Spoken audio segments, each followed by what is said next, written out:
Few of Selma, Alabama's eligible blacks were registered to vote. Following the signing of the Civil Rights Bill, it became a testing ground for whether they would be allowed to register and vote without intimidation. Martin Luther King took it up as a personal cause, putting the small city in the national spotlight.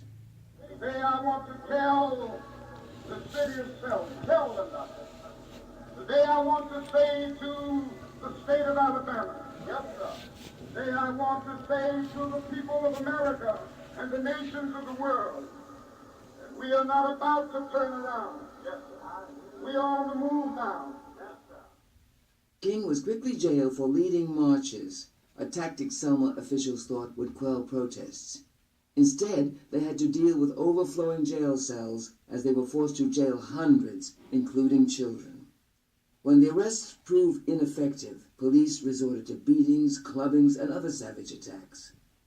During the funeral procession for Jimmy Lee Jackson, one of the victims, Reverend James Bevel suggested that the body be taken to the Capitol in Montgomery, 54 miles away. That became the genesis of a march. On Sunday, March 7th, some 500 people gathered and began the trek. When they reached the Edmund Pettus Bridge at the Alabama River, to be detrimental to your safety to continue this march, and I'm saying that this is an unlawful assembly.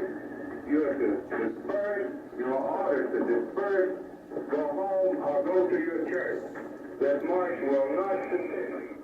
They were gassed and beaten. John Lewis, leading the marches that day, suffered contusions and a fractured skull. Dr. King, who was not present at that march, rallied demonstrators to try again 2 days later. There may be some tear gas ahead. I say to you this afternoon that I would rather die on the highways of Alabama than make a butchery of my conscience.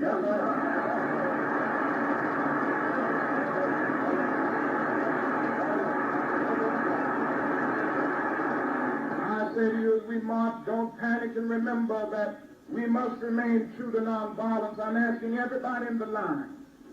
If you can't be nonviolent, don't get in it. If you can't accept blows without retaliating, don't get in the line. This time, there was no major altercation. But after crossing the bridge, the marchers were nonetheless turned back by police.